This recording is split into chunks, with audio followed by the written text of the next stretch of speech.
You are listening to Key to the Bridge, brought to you by your friends at Keystone Therapy and Training Services, where we will be sharing human stories, talking about community resources, mental health, and wellness. This is a podcast for everyone. Welcome. All right, welcome to Key to the Bridge. Really excited to have an old friend. I was thinking about it this morning as I was getting ready, how long Gricelda and I have known each other. And we are here today. We're going to be talking about different community work that's happening right now with our many communities and neighbors that are going through different levels of healing and needing resourcing and support of all different age groups. And we're also going to be talking about Gricelda and I living in our hometown and doing this work, also being parents and trying to figure out what we're doing next. So I'm really excited, Gricelda, to have you here. I was like super excited. My kids are like, Mom, what's going on today? I'm like, I get to talk to my friends today. I'm so excited on the podcast. So what I'd love to have you do, Miss Gricelda, is you can say your name for us. And if you could also tell us a little bit about where you're working right now, and then we'll go from there, if that sounds all right. Great. Mm-hmm. Yes. So my name is Gricelda Correa. I'm the program manager at On the Margins currently, and I've been working with On the Margins since 2021. At the height of the pandemic, trying to get back into how does community healing look like? How do we heal as a community and all of that? Can you tell us a little bit about On the Margins, I guess, mission and vision and what it's doing in the community? Yeah. So at On the Margins, we work at the intersection of anti-racism, feminist theory, and trauma-informed care. What that means is that anything that we do is really looking at the different frameworks and how is it that we're coming in, but acknowledging that we've all experienced some sort of trauma, whether it's collective, individual, in our homes, whatever the case is, and then being able to look at how is it that we're in relationship with either ourselves, others, or even our environment, which are all big topics. Yeah, I mean, those are some large topics. Can you say the three frameworks one more time? I just want to make sure I have them right. So anti-racism, feminist theory, and trauma-informed care. Yes. Yeah, those are large. Yes. Topics. Okay. And how do you feel like On the Margins, has evolved, I would say, a little bit over the past couple years, right? Really getting started. Yeah. So we started. It's like early 2020-ish, and a lot has changed in the last 5 years. Yes. So On the Margins was actually launched in 2019 by Doctora Daniela Dominguez, who's our founder and currently on sabbatical. Good job, Danny. Yeah. Good job. Yes, taking that time to be with self, with family, but also doing some very important research and work. And so Danny founded On the Margins in 2019, and then from there reached out to Cindy Berrios, who's our current interim CEO, and at the time Cindy was Chief Operating Officer. And so Cindy came on in summer of 2021, and then they reached out to me in October of 2021, and it was beautiful because I was always thinking of there's potentials that we don't see of ourselves, and it's like, hey, you're really good at community engagement and curriculum and all the things, and it's like, oh yeah, that's kind of what I do. It is what you do. You're very good at those and things. Programs and all the things. So when I first came on board, I came on as a consultant and kind of started dipping my toes of like, okay, well, let me see what this is about, because yes, all these things and all these topics are important, and I strongly believe in them. And at the time, was doing a lot of equity work with COVID and thinking about how is it that we're reaching out to our community, informing our community, and also coming from a place of consent with the vaccine and not from a place of force. And then again, how do we do that in a trauma-informed setting? And so we started off by doing a lot of consulting work. It was also, unfortunately, the death of George Floyd sparked a lot of conversations in our community. And so we were also being reached out to talk about diversity, equity, inclusion, and belonging.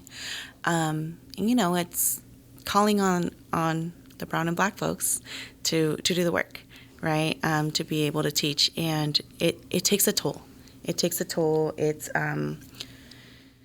it's talking from personal experiences. It's talking from experiences that we see our community. And we've sat with each other, Danny, myself, and Cindy, and talked about what brings us joy, right? We want to do, in our mission, we're joy-focused collaborators, and is talking so much about DEIB bringing us joy. We do it well.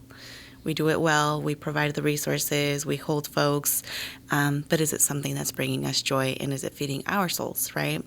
So we started looking at, okay, what are the things that do bring us joy, and what are the things that the three of us do very well, collectively and individually. So we formed different departments. So we have our research and evaluation, which we're continuing to do some of it, but that was a department that Danny was holding. So because she's on sabbatical, that's moving slower. But we're continuing to do some of that. And then we also have our community engagement and programs, which includes like trainings, community trainings, youth programs, parent workshops, and also trainings for different professionals, whether you're an LMFT or an associate or going into the mental health field, community health workers, which is where a lot of my background is as a community health worker myself. And then the last program is our clinical department, which is overseen by Cindy, who she herself is an LCSW. Yeah. Oh my gosh. So I get to, I know that story, but every time I hear it, I'm like, it's really important to just me as a community member, because to say that Sonoma County and just, I'd say Northern California in general has people like living on the margins is something that doesn't get said enough. And at least for me growing up here in Sonoma County, that is something that we are continually, I think, struggling to just highlight and acknowledge and explain what is happening in our community and has happened in our community. And when you all were getting started, I remember thinking just how courageous it is for three amazing, powerful brown women being out in the world, acknowledging that all of these things are happening, and how are we going to talk about it? And the fact that it's hard and can be painful and it can be joyful, that all of those things can be present at the same time. And that is also not new to the work. Like you and I coming from our ancestral backgrounds, right? This idea that you can be uncomfortable and sad, but also find joy and love in your community. That's not, I don't think that's new to you or I, but there are communities that need to be reminded that can happen. And so I'm wondering, with the programs that are happening right now, I know we were joking a little bit that you and I are doing a lot of different things at the same time. And so I think you have 5 programs that are running right now. Yeah, about maybe there's more. I don't know, but what are the main programs that are happening right now in our community? Yeah, just wanted to comment on the joy focused, right? I think, and just it'll help us transition into some programming. Sorry, I got an eyelash in my. Okay.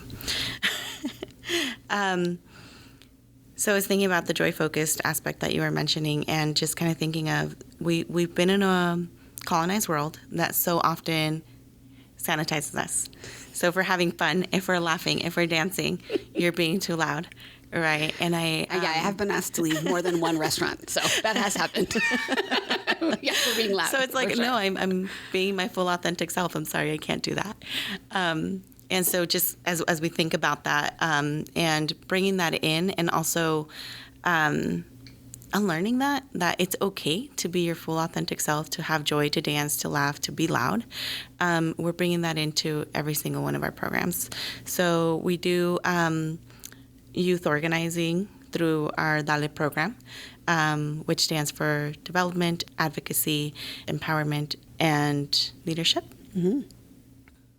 Yep. And so as I'm thinking about our different programming that we're having, DALE being our flagship program that we call it, we're infusing a lot of that. The trauma-informed care. We start off with literally grounding, checking in, grounding, being present with one another, checking in with self, checking in with others. And then from there, then thinking about who are our ancestors that we're bringing in, and who is it that we want to leverage, ancestral knowledge, or even folks that might be in our lives present that are doing the work, whether it's family or folks in the community. And so as we're thinking about that, we're also infusing the lens of, okay, we also have to have fun with it, right? Organizing work doesn't have to be, dreadful. It doesn't have to burn you out. You can step in and step out, or tap someone else if you need to rest. So that's the other piece that we're also thinking about, is unlearning a lot of the messages that we've received because of capitalism, or because of overwork culture, or because you have to produce. And so just kind of thinking about how do we unlearn some of that? How do we really be present with one another? Because when we're holding all of that, it definitely causes tensions, unwanted stress, injury with one another, but also with ourselves. And how old are the people participating in DALI? In DALI, we have folks from the age between 14 to 18. Those are our youth organizers. Right. And then we have team advisors. We've had some that are of college age, but mainly within the ages of 16 to 19. And then we have our community mentors, which are folks in the community that are doing the work, or that have done organizing in some way or another. And when we talk about organizing, we're not just talking about folks that are protesting and on the front lines. That's very important work. But we're also talking about folks that are working within systems, writing policies, being at the meetings, planting seeds. That organizing can look different, and that there's an array of organizing when we talk about organizing. And we're introducing all of that to our young folks, that all of the skill sets that they bring in are valuable, right? And I know I said introducing, but realistically, we're just tapping into what they already know. They already come with these skills. We are not there to empower them. We're there to help them guide in finding that empowerment themselves. Yeah, I mean, I have like goosebumps from like what you're talking about, because I think that there's a generational experience that's happening within the program to be, let's just say 14 to, if you have your community, leaders and things that are there too, that's a wide range of people coming from different age groups, which I think is something that's also really important. I think that's something that we need to get back to, is that a 14-year-old can learn from a 40-year-old, and a 40-year-old can also learn from a 14-year-old. And we used to have more time together as a community, and also that piece around how am I passing on, or even trying to kind of raise up the people who are going to come after you. Yeah. And that is something we've needed it always, but right now in particular, to think about those 14-year-olds and their future, I guess I'll just say it that way, and what they're going to want to see in it and have it happen. And then the people who are moving into adulthood, and I think too, trying to process what is in front of, like directly in front of them. Yeah. So how do you feel so far? And reflecting too, what are some of the pieces that you notice that come out of the experience the most for our young folk participating? Yeah. I think that there's being able to see the growth of self. That I didn't know I can get behind that mic and share, this is what's coming up for me, and this is the why, or the how, or the what.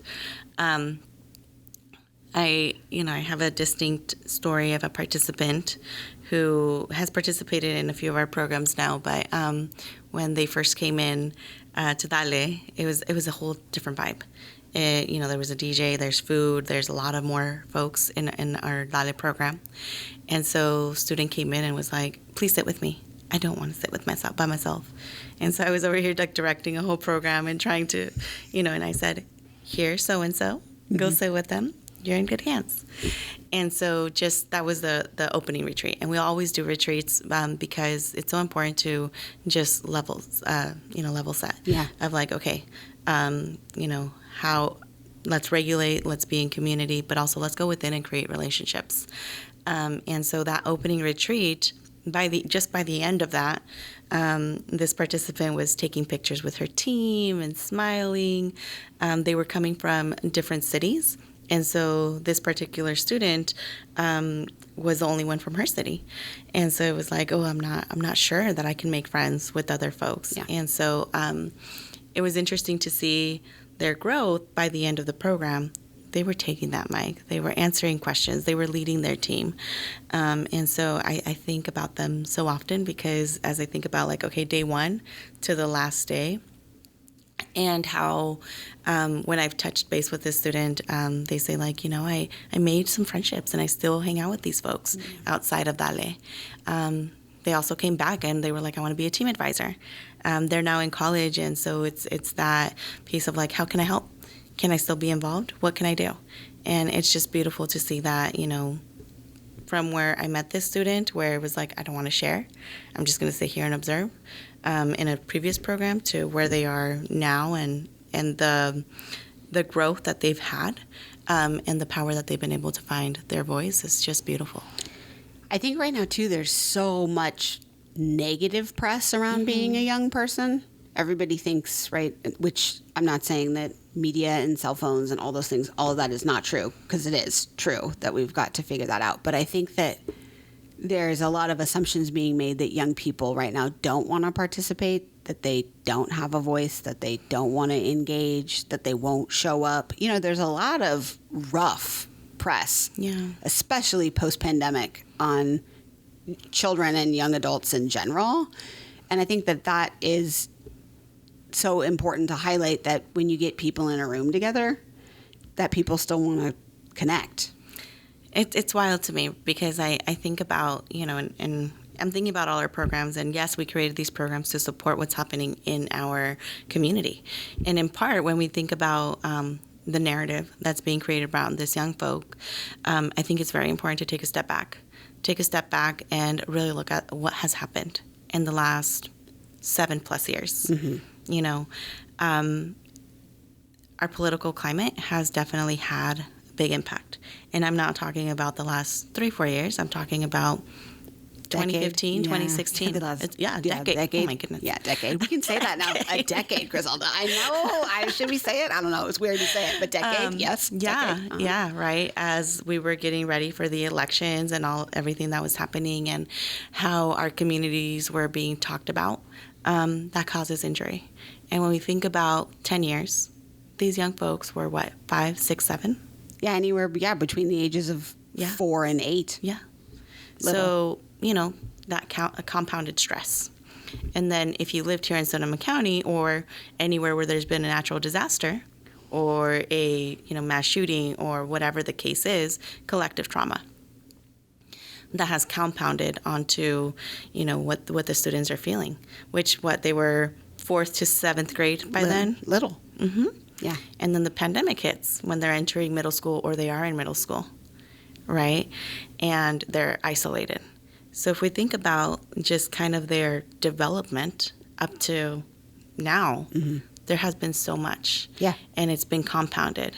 And when we put the blame on, well, you just don't want to be engaged, it's not about them not wanting to be engaged. It's let's look at the root cause and what has happened. And what do we have to do as a community and a society to really support in unpacking some of that, which, when we're with the young folks in the room, whether it's through our HEAL program, our SED program, even RISE, which is around career exploration, we see a lot of that come up. They're not able to name, the political climate in 2016. They're not able to name that. But thinking about what was happening in the home, thinking about, the the trauma that has happened. And if we even look at before that, the intergenerational trauma, many of our communities come from immigrant communities, folks that have had to flee their countries for safety, for a better life, for the American dream, whatever the case is. But they've left their homes. That alone, immigration trauma, right? Some of these young folks were in the womb. Some of these young folks were born after parents arrived. And so there's stress and trauma that the parents carry that then when we talk about, I'm losing the word, but when the embryo is in the womb. Epigenetics. Yes. I was like, that $10 word, epigenetics. Yeah, that's a big word. Yeah. Mm-hmm. Yeah. That I carry all my potential grandchildren that my daughters are going to have, right? If they decide to have kids. Yep.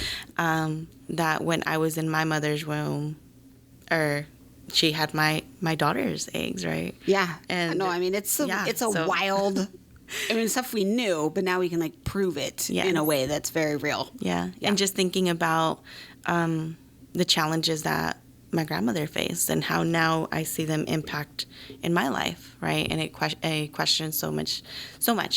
But how do we bring all of this knowledge all to say it's not your fault? It's been years of compounded whatever, right? Or it's been generations, and you are carrying everything that your ancestors have carried. So how do we recognize when we feel that tingly sensation in our bodies of oh, that didn't land so well with me? And how do I voice that to say, can we talk about that? Right? So you mentioned, the young folks from 14 learning from a 40-year-old that has been so disconnected.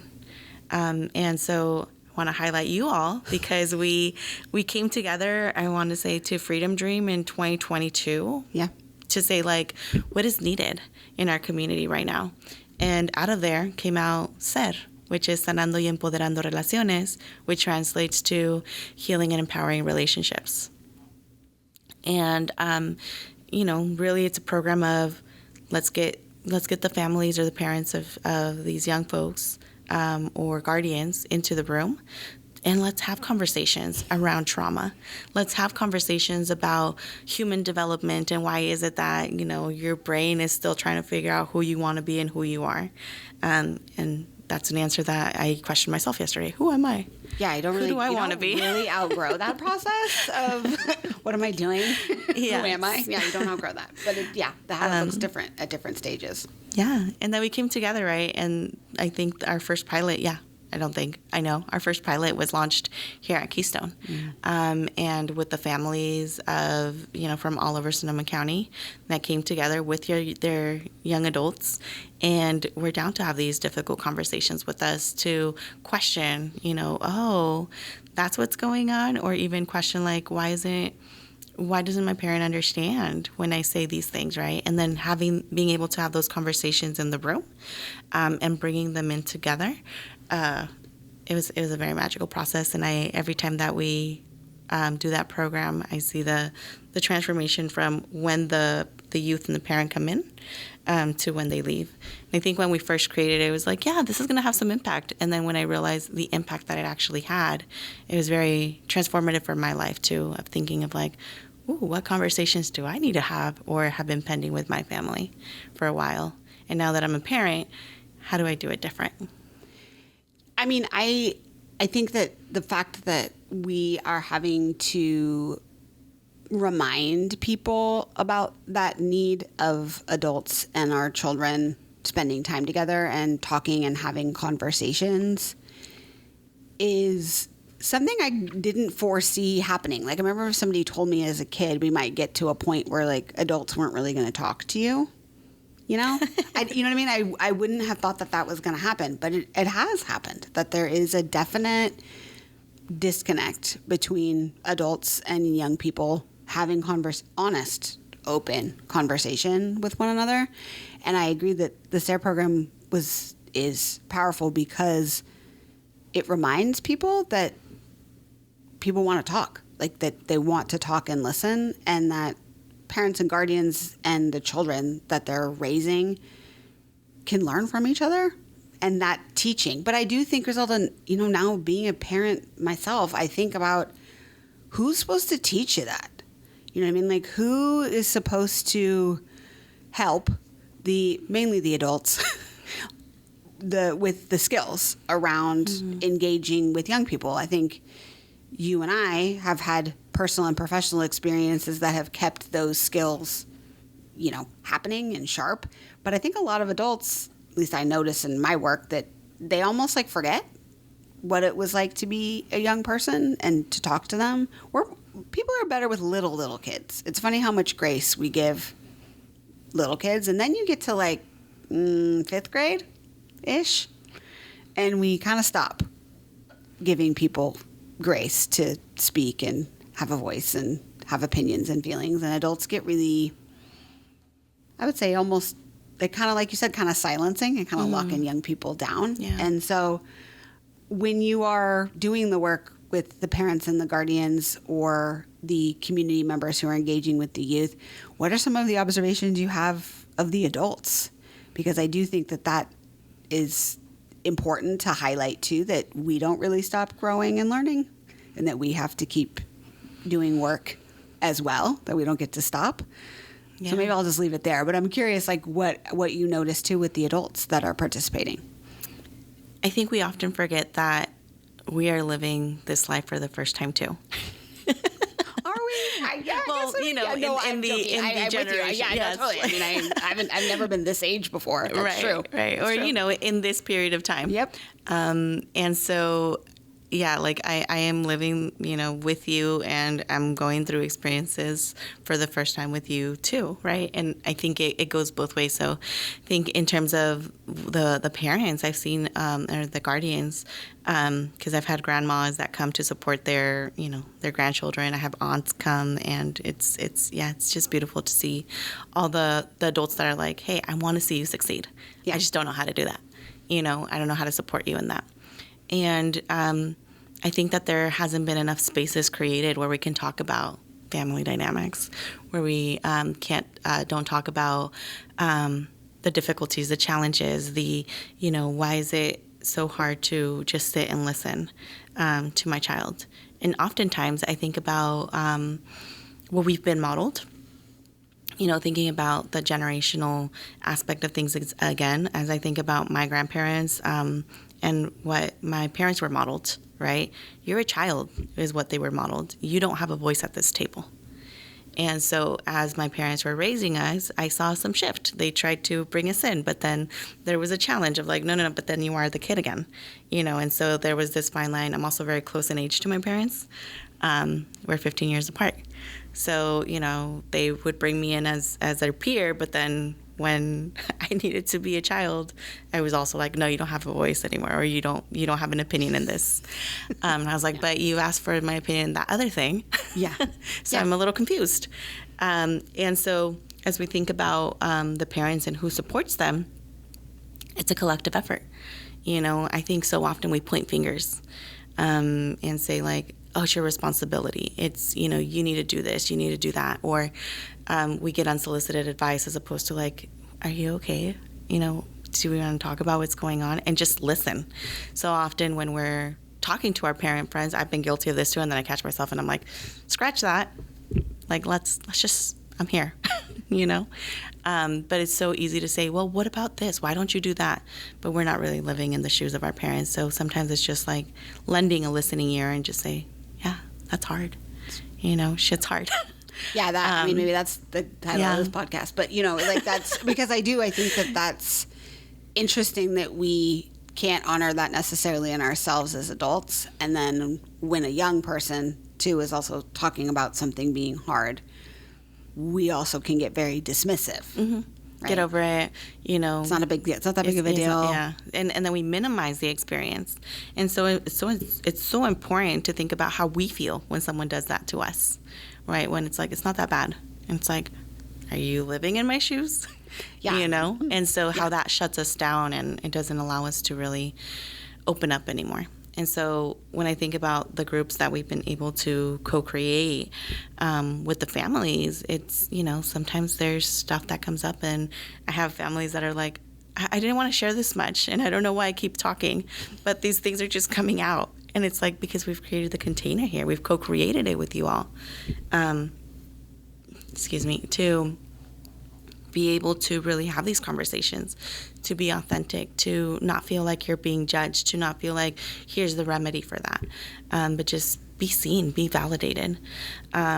And how beautiful would it be if we were to continue to create that for our young folks, not only in the spaces that we have, when I think about, so often we say we're creating spaces of belonging, spaces of safety, spaces, and all of these things that I'm like, why don't they just exist? Why don't we just have a community where I belong, have a community where I feel safe, where I can be who I am? And I think it's a question that a lot of our young people are often asking themselves. Why can't it just be? Why do we have to create it?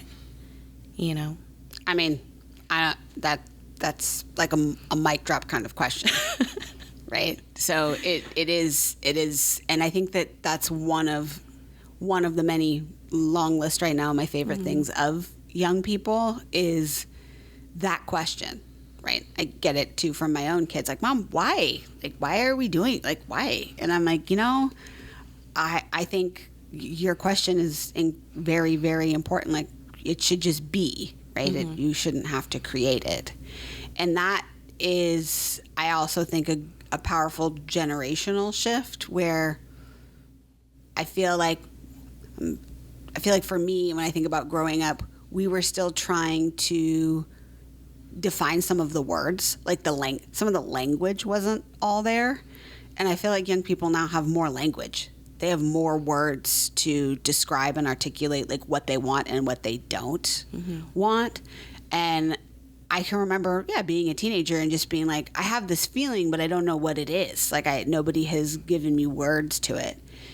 And one of the blessings and the curse of having to be on social media is you learn how to write. And one thing I've noticed about this generation is they know how to say things, sometimes in 120 characters, in a way that is a skill to be able to voice, to have words. And so I think as a young person, I couldn't have necessarily articulated it that way. Like, why do we have to create it? Why can't it just be?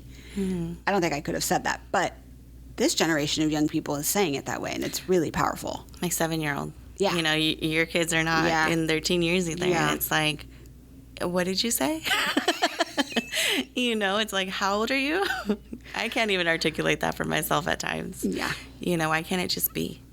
And I think, we're learning. We're constantly learning and shifting. And I think we forget that we're all on that journey, that there's no destination, that it's a process.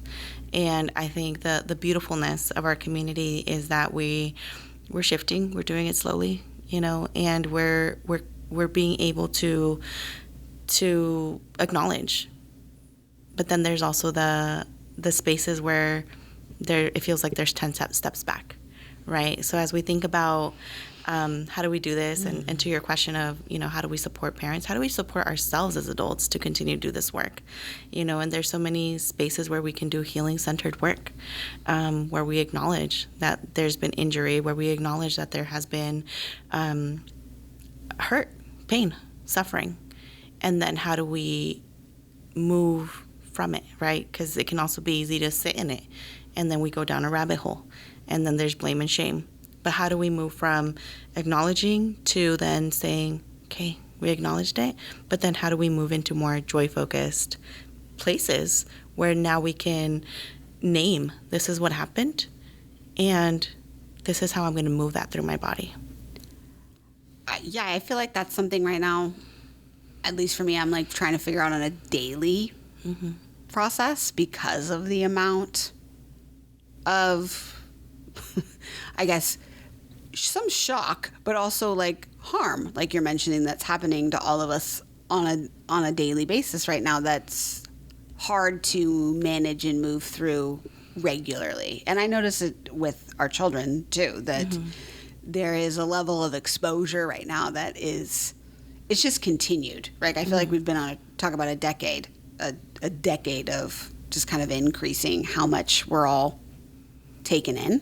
But that piece around shifting, I think, is also some skills that we're going to need to keep supporting and revisiting. And that you do have to practice it. There's no magic wand. It's ongoing. Yeah. And I often tell folks in our groups, like, you know, I know that we're talking about this, and oftentimes I even remember when I would attend sessions as a participant, I'd be like, well, they have it figured out. Realistically is no. Even as a facilitator, I'm constantly learning, and it's so easy to go back to what I know. It's so easy to snap. It's so easy to do certain things because that's what's been role modeled, and you have to do it on a conscious level, you know, of like, I really want to yell at you right now, and what I'm going to say is, Mommy needs a break right now. This isn't about you. Mommy needs a break. Mommy's emotions are very heightened, right? Yeah. Has there been times where I've snapped? Yes.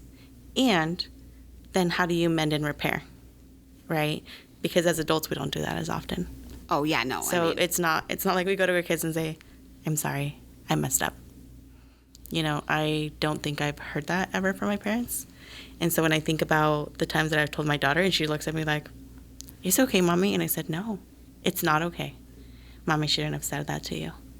And so there's that piece of being vulnerable, but it's more of not being vulnerable necessarily, but being authentic and showing up, right, for our kids. Yeah, and I think that that's the part right now where I feel the weight, too, of, like, I'm apologizing a lot because of the way things are. Like, I'm sorry that it's like that. I'm sorry that this is happening. And that is hard as an adult to be. Sometimes I'm like, how did I get old enough to be the person to say I'm sorry? Yeah. Like, I felt like, you know, I'm like, oh, like, this is kind of on us now. Not kind of. It is. Like, we are of the age group where we're responsible and being held accountable for what's happening. And it's hard being in that right now and figuring out how to manage it. I'm like, yes, and I think when I was like back in elementary school, right, how often were we told, you're the future generation of tomorrow? The pressure on a 7-year-old, you are the future. Okay. Yeah. Where, you know, we didn't know what that meant. It's like, okay, but then I think about the generations that came before us, and in a way it was a way of brushing off not taking accountability for what they were doing to our world, to our system, to whatever the case was. And I don't think they knew either. No. Right? So as I look back and as I thought about telling my daughter that and I'm like, damn, that's a whole lot of pressure on this 7-year. She would probably look at me like, No, yeah. One of my kids might actually say, no. She probably, one of my kids would probably be like, I think you kind of need to like work on it now, which is what I think everything you're talking about with the programs and the work and the things that are happening in the community, it is trying to figure out what to do. Like, it's that piece too around what is actionable. And I think that piece around what do, we need to do something is also part of the shifting that is being called on us right now. But I do think there is I don't want to say like delay, but I feel like right now everybody's kind of in a state of like, I don't know. And like the risk taking, right, of trying something, right? And when I think of the programs you're doing it on the margins, the programs we've done in partnership, or what I see happening in the community when people are trying to connect and do things, is just trying. Like, it's not going to be perfect. It might not go as planned. It could be messy, but it's better to make an attempt to try than to not try. And I think the other piece that, you know, is so important, especially as we're thinking about many of our programs are either through contracts or through external funding, you know, so I think about, they're, you know, we're applying for this and we're going to give it a try and we're going to see, and, you know, super thankful for everyone that has trusted us with their money, right? Thank you. Thank you for trusting us with your money. Yes. We appreciate that. Thank you. Yeah. Yes, absolutely. And at the end of the day, these are real humans. These are not just numbers on a sheet, right? These are real stories. And I think so often we forget about that human-centered approach of like, you know, okay, I see you. And so when I know, you know, I've seen you, I've seen your team, I've seen our team, when we pour in as our full authentic selves and we show up, right? And sometimes it re-triggers or reactivates something in us as well. And so often I think about like, okay, what am I doing after this? I just had a conversation with one of our staff yesterday because we're going to be launching SET again at the end of September in Petaluma. And even as we were discussing curriculum, we were both like talking about the messages that we've received, and we noticed some reactivation of the messages we've carried. And now we're both parents. And so we were chatting about like, how do we not share this with our kids, or how do we cushion it in a way that is going to support their development and their emotional development. And so I remember just chatting with them and saying, so what are you going to do after program every day? And that self-care plan as a facilitator too, because, you know, if you just shut it down, then are you really being present? The answer is no, but it's the awareness around that. And I do think that piece around the responsibility of the providers of what we're doing, and you and I have made a joke multiple times around program design that the people doing the work are not the necessarily the highlight. They want whatever is produced. They want the product, right? And then I, had an amazing mentor actually say, well, like, your staff is the product. Like, they're the thing that is the most important piece of the program. They have an impact, but, right, like, they're the humans that do it. And so I do think that we need to continue to advocate for how they're going to keep doing the work and to hold the holding. Because you don't get to just and normalizing shake it off. The caring for the caregiver. Shout out to Cindy. I think she has an amazing framework, and she's actually provided quarterly wellness days for our staff. So, and I think that coming into this year, we knew it was going to be a rough year. We knew we were going to be holding a lot. And I think since January, I think the second week that we came back, we had a healing justice clinic for our staff, not for the community. We've been putting a lot of those on for the community, but it was for our staff. So we got limpias, we got massages, we got Reiki, we got, aromatherapy, and it was an investment. We didn't have to pay a dime out of the employee pocket. Our employer paid that for us, and it was beautiful that got poured into us, and then that set us up for the runway, the marathon, and then we met again in, I believe it was May, was the other quarterly meeting. And then we had a wellness day, an outdoor wellness day. And it was a choose your own adventure day.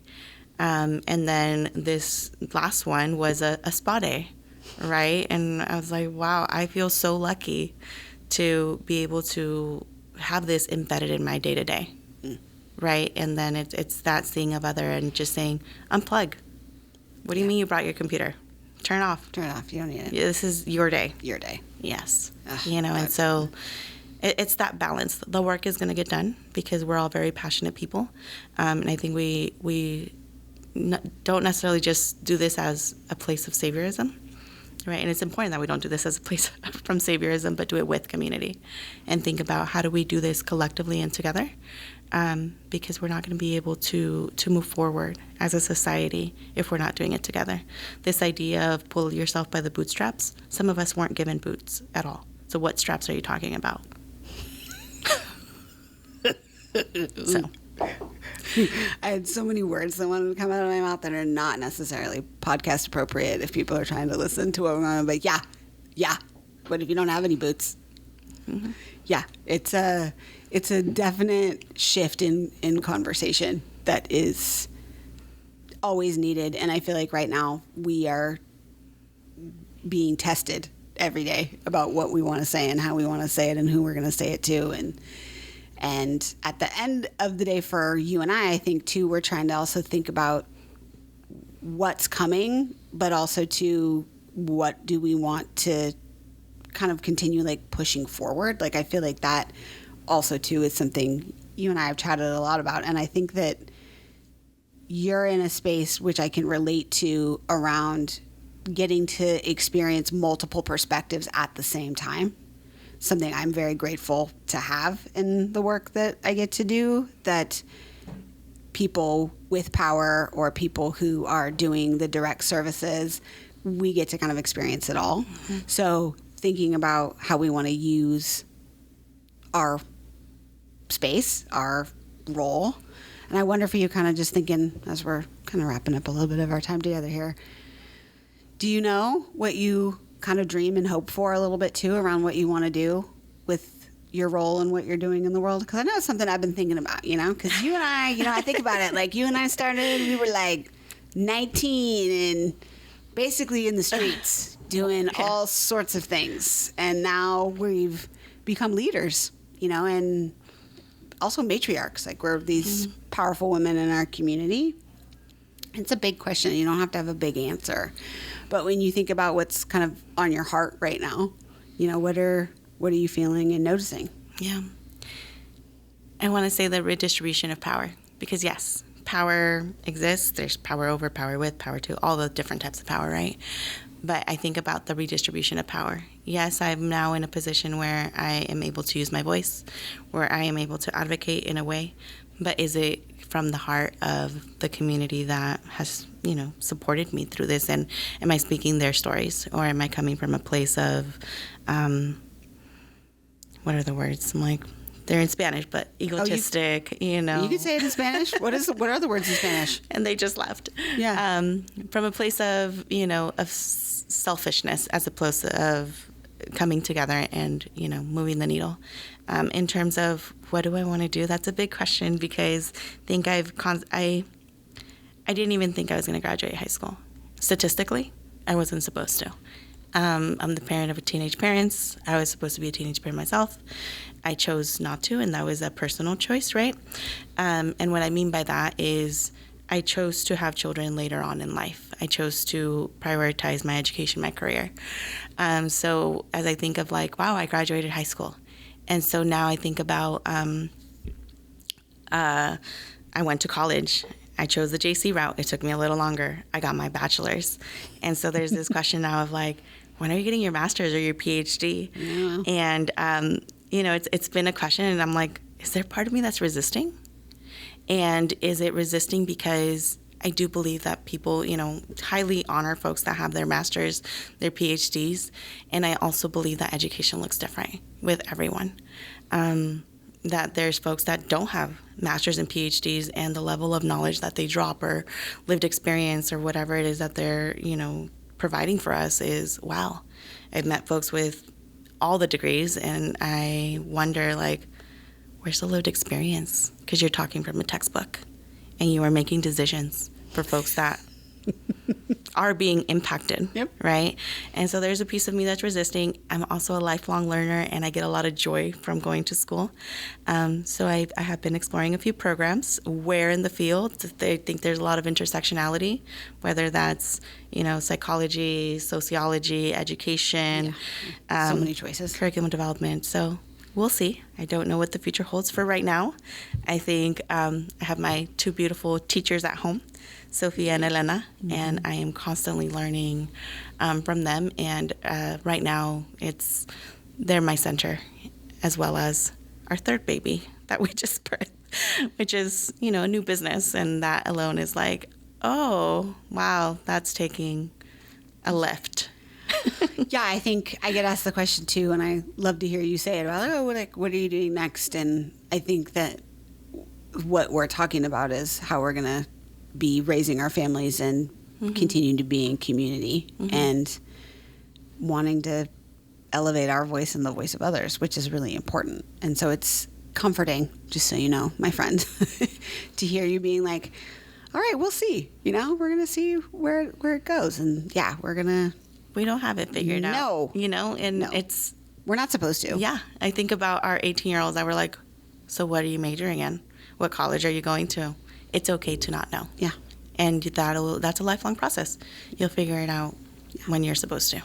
Yeah. And us role modeling that there's a lot of different ways to be leaders and caregivers and love our community, and that's really important. And so I appreciate you coming today. I know you're so busy, but it's so important to keep sharing our stories and to hear our voices. And thank you so much for coming. Thank you. Appreciate it. You've been listening to Key to the Bridge, a podcast brought to you by your friends at Keystone Therapy and Training Services. I'm your host, Erica Bosque. Key to the Bridge is recorded and produced by Jeff Henderson and Brian Henderson. This is a podcast for everyone.